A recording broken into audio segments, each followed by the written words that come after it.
ketika KPU menghitung suara yang dinyatakan unggul dalam pemilihan presiden 14 Februari 2024 adalah pasangan Prabowo Subianto bersama Gibran Rakabuming Raka, calon presiden dan calon wakil presiden. Digugat, dipersoalkan, diajukan gugatan itu ke Mahkamah Konstitusi, dan oleh Mahkamah Konstitusi kemenangannya dinyatakan tidak ada masalah dan sah.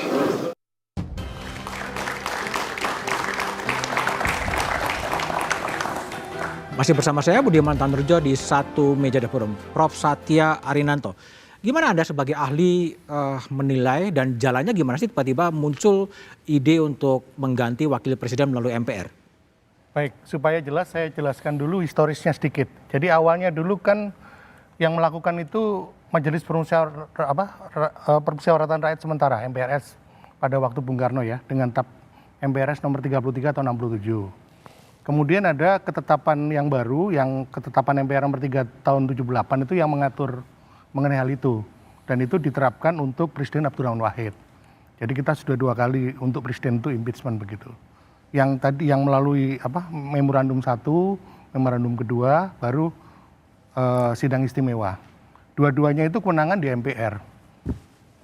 Nah sekarang ini juga setelah perubahan undang dasar itu ada pasal 7A, 7B yang tadi disinggung Pak Andreas Hugo Parera. Jadi pasal 7A itu mengatur jenis-jenis pelanggaran hukum apa yang memungkinkan seorang presiden dan atau wakil presiden itu dimakzulkan itu atau proses impeachment itu. Nah pertama itu ada beberapa kriteria pelanggaran hukum. Ya, ada pengkhianatan terhadap negara, ada korupsi, ada penyuapan, ada tindak pidana berat lainnya, ada perbuatan tercelah. Kemudian kriteria ke-6 itu perbuatan yang bertentangan dengan undang dasar. Kriteria ke-7 kalau dianggap tidak bisa menjalankan tugasnya lagi sebagai presiden dan wakil presiden. Nah itu dalam pasal 7A. Nah pasal 7B-nya itu mengatur mekanismenya. Yang tadi itu DPR dari pengajuan sampai kemudian disampaikan pada MPR, sampai MPR kemudian MK kembali lagi ke MPR. Nah di situ esensinya itu sebenarnya tetap jadi kewenangan MPR. Seperti MPRS dan yang memberhentikan Presiden Soekarno dan MPR yang memberhentikan Presiden Abdurrahman Wahid. Tetap di MPR, tapi sekarang minta legal opinion dulu kepada MK. Jadi sebenarnya putusan MK itu hanya legal opinion saja. Karena MPR walaupun MK menyatakan Presiden Wakil Presiden itu dianggap melanggar tadi ketentuan pasal 7A itu, MPR juga bisa. Artinya secara teoritis bisa saja, bisa. Tapi secara praktis tidak mudah ya sebetulnya. Ya lewat prosedur ini. Begitu. Lewat prosedur itu. Ya, dan kemudian kan ada lagi pengaturan ketika tahun 2009 itu DPR membuat Undang-Undang 27 tahun 2009 tentang MD3 yang menggantikan Undang Susduk mengenai hak-hak DPR dalam bidang pengawasan yang disebut dalam pasal 7B itu dijabarkan ada tahapannya. Pertama hak interpelasi, kedua hak angket, ketiga baru hak menyatakan pendapat gitu. Oke. Tapi kalau yang ini lebih kalau impeachment-nya itu karena kebijakan yang dilakukan oleh pemerintah awalnya begitu. Ya, oke, baik. Jadi saya lihat ada 2 pintu sebenarnya. Pintu yang langsung ke 7A 7B Undang Dasar atau pintu yang melewati hak pengawasan DPR tadi begitu. Oke, baik. Ya. Prof. Burhan Nudin Muhtadi, apa yang Anda baca? Ini sebuah political statement atau sebetulnya apa yang Anda lihat? Iya, memang lebih tampak political statement ya. Karena kalau kita melihat penjelasan Pak Satria maupun secara politik, memang berat ya untuk melakukan proses pemakzulan di saat 81% kekuatan pemerintah itu menguasai parlemen. Parlemen. Nah, hitung-hitungannya tidak mudah untuk mengubah itu. Tetapi faktor statistik jumlah anggota parlemen kan bukan satu-satunya cara untuk membaca mengapa statement ini muncul. Tetapi kita bisa melihat efek kualitatif dari pernyataan para purnawirawan. Jangan lupa kalau kita flashback ke belakang Mas Budiman, memang isu penuntutan mundur kepada pemimpin nasional itu bukan isu baru. Bahkan sudah terrealisasi minimal pasal impeachment pernah diberlakukan untuk Soekarno maupun Abdurrahman Wahid. Tetapi yang terjadi kalau kita bandingkan ke belakang, Pak Habibie pernah juga diminta mundur, Pak SBY juga pernah, Pak Jokowi apalagi. Tetapi baru kali ini tuntutan mundur, tuntutan diganti itu diarahkan kepada Wakil Presiden. Nah pertanyaannya, kalau secara politik itu susah untuk terrealisasi melihat komposisi parlemen semacam itu, lantas bagaimana cara kita membaca? Nah saya melihat apa yang kita lihat belakangan ini itu tidak bisa dipisahkan dari 2029. 2029. Terutama pasca penghapusan presidensial threshold di Oke. MK. Jadi dengan adanya kasus ini itu pasti posisi Gibran itu sudah tersandera secara politik. Jadi sulit untuk membayangkan Gibran maju lagi di 2029. Oke. Baik sebagai capres atau cawapres. Dan jangan lupa Pak Prabowo sudah diputuskan sebagai capres oleh Gerindra, kemudian didukung oleh PAN. Tetapi yang belum pasti adalah siapa cawapresnya. Jadi saya melihat ini semacam tanda kutip stempel politik yang menyulitkan buat Gibran untuk bermanuver lebih jauh untuk agenda elektoral berikutnya. Jadi sebuah political statement yang ditujukan untuk kepentingan elektoral 2029. Karena tadi komposisi politik Tidak per hari memungkinkan. ini sulit untuk membayangkan ya 7 partai pemerintah itu melakukan manuver untuk mengganti Gibran sebagai wakil presiden. Jangan lupa mereka yang mendaftarkan Gibran, setidaknya beberapa di antaranya ya sebelum akhirnya ada partai pendukung Anies yang ikut bergabung ke pemerintah.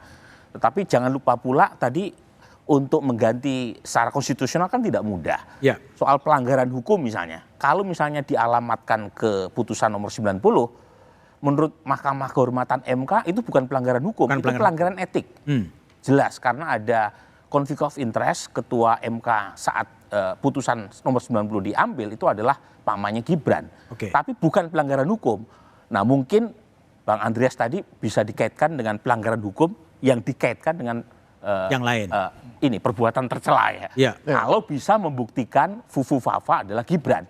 Tapi ini kan bukan hal yang mudah tuh. Ya. Jadi poin saya ini lebih kelihatan aspek politiknya ketimbang konstitusi yang secara kasat mata tadi sulit untuk bisa diterobos. Oke, baik. Pak Samsul Jalal, ada analisa dari Prof. Burhan yang mengatakan ini sebenarnya untuk menyandera Gibran untuk 2029. Sebenarnya apa pesan yang mau disampaikan oleh Forum Purnaweran Prajurit TNI? Karena ada 8 tuntutan itu kan, termasuk salah satunya adalah kembali kepada Undang-Undang Dasar lama sebetulnya. Ya ini kita lihat lagi ya. Kok Prabowo itu bisa jadi presiden apa? Ini ada permain Prabowo dengan Jokowi. Pokoknya Pak Prabowo jadi presiden, tapi anak saya jadi wakil. Soalnya apa? Jokowi kan orang terkaya sekarang kan. Si korupsi dia itu kan. Bayar dong, sekarang apa-apa bayar kok. Ya. Hah? Kita percaya DPR. Oke lah DPR. DPR itu apa? Dewan Perwakilan Rakyat. Ini bukan Dewan Perwakilan Partai-Partai. Dewan Perwakilan Partai-Partai. Sekarang masyarakat bilang itu sampah. Ada komisi-komisi kan. Komisi itu menggolkan suatu keputusan juga bayar komisi dulu. Ini mohon maaf nih. Saya nggak tahu juga. Saya ini udah uzur kan. Saya 82 kan. Ya. Saya tamat tenaga militer 65. Saya pensiun 99 terakhir. Oke. Terakhir saya di Jaksa Agung, Jam Intel. Jadi apa negara kita ini apa sekarang? Ya bilangnya wah udah gelap, iya emang gelap sekarang. Oke, jadi lebih kepada keprihatinan ya sebenarnya. Betul sekali. Keprihatinan dari Purnaweran TNI Ya, terhadap dia kondisi. jangan bilang Bu Irma tadi bahwa itu bukan perwakilan bukan TNI. Ya. Saya bilang perwakilan semua ada, Angkatan Laut ada, Ya. dari juga. Ya mungkin bukan organisasi formalnya lah ya, PPAD gitu ya. Semuanya ada perwakilan kok. Hanya polisi yang nggak ada, kan itu aja. Oke, baik. Bung Andreas, gimana? Anda ini kan permainan politik sebenarnya untuk menyandera Gibran maju di 2029. Gimana Anda respon analisa Prof. Burhan tadi? Ya bisa jadi. Artinya salah satu kemungkinan artinya dari analisa Prof. Burhan tadi. Tapi saya melihat apa yang disampaikan oleh Pak Samsul para Jalal. purnawirawan. Sebenarnya kalau mau jujur kita tanya aja anak-anak muda ini gitu kan. Hah? Tanya anak muda mahasiswa-mahasiswa yang depan. Apakah mereka masih berpikir seperti sebelum 2024, sebelum pemilu? Kita lihat di media sosial bagaimana ya soal fufu-fafa, soal macam-macam ya, urusan itu yang sebenarnya ya apa atmosfer yang ya itu tidak terlalu menyenangkan lagi untuk yang namanya tadi yang disebut tadi oleh teman-teman para purnawirawan gitu.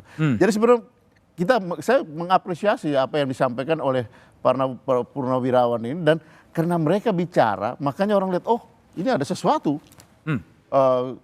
Ya mungkin ya seperti kata teman saya, mungkin kalau hanya relawan ini mungkin orang tidak terlalu perhatian. Gitu. Tapi ini para purnawirawan mereka serius berpikir, dan mungkin mereka menyuarakan apa yang dirasakan juga oleh banyak orang gitu. Oke. Nah ini harus jujur kita melihat ini secara secara politik, secara keseluruhan. Saya melihat kondisi hari ini gitu, lebih pada kondisi hari ini. Baik, nah, bahwa itu persoalan ini kemudian tindak lanjut, nah itu persoalan konstitusi melalui tadi yang saya sampaikan, bahwa itu prosedurnya cukup panjang gitu kan. Tapi kita juga jangan lupa gitu bahwa ada yang tahun 67, kemudian Gus Dur tahun 2001, tapi kan tahun 98 kan juga kita pernah mengalami hal yang sama kan, yang tidak gerakan rakyat itu tidak melalui prosedur ini gitu. Baru 97 ada pemilu, ketika MPR dengan semua begitu suara mayoritas mengetok palu untuk Pak Harto, ya Mei 98 sudah selesai. Jadi situasi seperti ini, apa yang disampaikan oleh para purnawirawan, saya kira ya mereka mengapresiasikan, mengekspresikan apa yang mereka rasakan, dan mungkin juga dirasakan oleh banyak orang. Pak Prof Burhan mungkin bisa menyampaikan itu melalui hasil survei kalau udah ada surveinya gitu. Karena selama ini itu yang menjadi salah satu ukuran yang. Mbak Irma, jadi kalau tadi saya coba telah, ini adalah sebuah keprihatinan sebetulnya terhadap situasi negeri ini. Anda juga menangkap keprihatinan yang sama yang muncul dalam pernyataan politik dari Forum Purnawirawan Prajurit TNI? Ya, tentu saja, karena kan para purnawirawan ini kan adalah orang-orang yang masih menjunjung Sabta Marga, walaupun pensiun tetap berpedoman pada Sabta Marga. Dan jangan lupa presiden kita sekarang adalah seorang purnawirawan juga.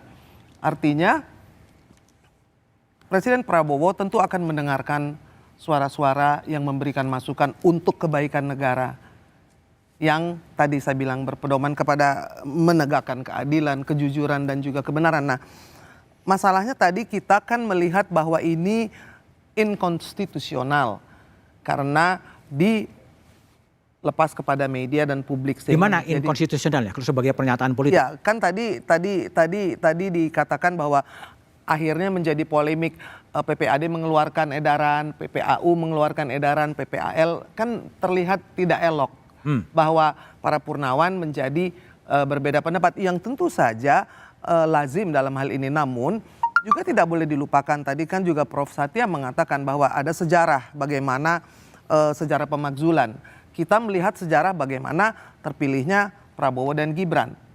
Ya, bahwa Presiden Prabowo terpilih karena wakilnya adalah Gibran Rakabuming. Itu sudah menjadi satu ketentuan. Dan tentu saya melihatnya Presiden Prabowo selain mendengarkan para purnawirawan dan juga suara-suara yang lainnya, itu kan membuat beliau menjadi dalam situasi yang tidak menyenangkan, karena saya tahu bahwa beliau sangat menghargai suara para purnawirawan. Namun ada hal-hal yang memang di luar kuasa dan tidak bisa dijawab, bahkan tidak bisa menjawab. Itu bukan urusan saya. Baik. Salah satu tuntutan dari Forum Purnawirawan Prajurit TNI adalah kembali ke Undang-Undang Dasar yang lama. Kita bahas setelah jeda berikut ini.